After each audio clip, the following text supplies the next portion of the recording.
Mavis, you freaking bastard. That is all I feel about after I watch this episode. The way he grabs the princess's hair and just sniffs it like a freaking pervert. I'm just gonna tell you, Krusty, get the hell over there and beat the living crap out of that dude's face. He's a stupid noble. I know they're supposed to use economic warfare, but sometimes that just goes way too far. The way the princess is just being humiliated in front of everybody. You gotta love how the adventurers are wanting to jump in. They draw their swords, about to attack. I understand the reasoning of why the princess is not doing nothing in retaliation, because it can definitely upset the entire reasoning between the western residents of the other countries to where Eastern cannot, have any contact with them. And it could probably cause a war. So really, at the moment, I know there's a lot of stands still where they cannot really mess with Mavis, but I just can't stand his character. After that one little interaction with his character, he is just a downright fucking asshole. That's all I feel about him, and just, wow. So far, I understand what is going around with the overall economic plot. I can kind of see the strategy that's going on here. They really didn't reveal it, but what I see, let me explain what I saw. For one thing, we get to see how there's a bunch of different, shipments and different letters and stuff going into Minori and other people trying to deal with all these crazy amounts of ordered goods. Well, it seems that Mavis ordered a large shipment earlier on and that it never got handled by the Round Table and the Princess. So what this means is, just as this is my own theories looking at, I'm not an expert in economics or anything, but this is just me looking into it.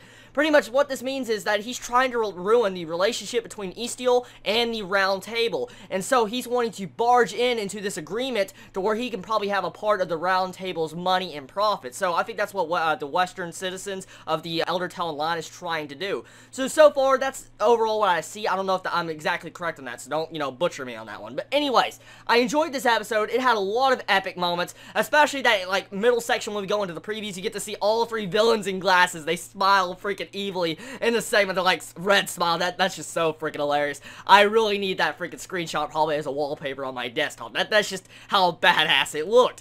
Now, we really get to see how Shiroe gets pissed off. I mean, downright extremely pissed off. We find out what he hates the most. He hates enemies that do not think ahead, unlogical enemies that are just putting random tactics on the spot to probably disrupt everybody. And that is what causes Shiroe to flip his fucking table. That is something you don't see a lot in anime. He literally flipped a table because of how pissed off he was, and that was freaking hilarious. I couldn't help but laugh. It was so epic, but I couldn't help but laugh the way he acted because of how mad he was. Because this is Shiroe we're talking about, the calm, calculative, strategic tactician that really thinks ahead, but then he reveals that he hates stuff like this and just flips tables. I loved it. That was a good freaking episode. I felt like this episode was enjoyable. Now, one thing that really upsets me, I'm starting to feel the anime blues here.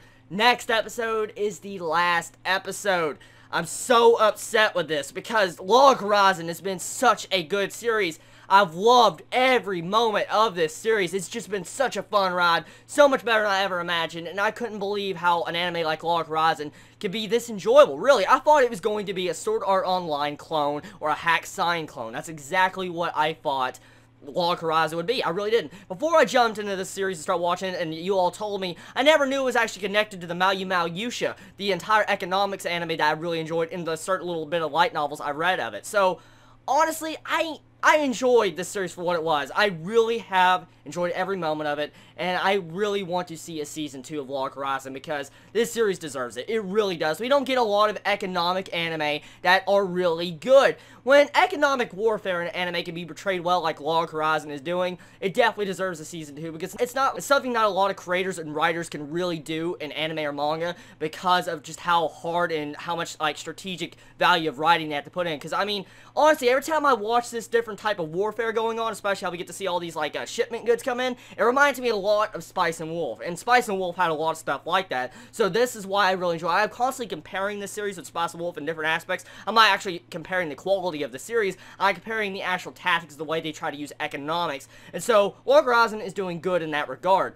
I want to see more stuff like this. Hopefully Log Horizon, like I said, will get a Season 2. Tell me your thoughts on this episode, everybody. And one thing before I actually end this episode review, what did you think about So's harem, of how he used his harem of girls to patrol the town? And he eats all those cakes. He eats over 30 freaking cakes at the bakery with his girls there surrounding him. He's so freaking dense and oblivious. I don't know if he's dense or not, but just Wow, that's hilarious. And poor Shiroi, his tactics didn't work to try to mess with So. But anyways, this is going to be the end of my anime review of Log Horizon this week. Tell me your feelings on this episode. Did you enjoy it? Did you hate it? And what do you feel about next episode being the last episode? Everybody be safe. Chibi out.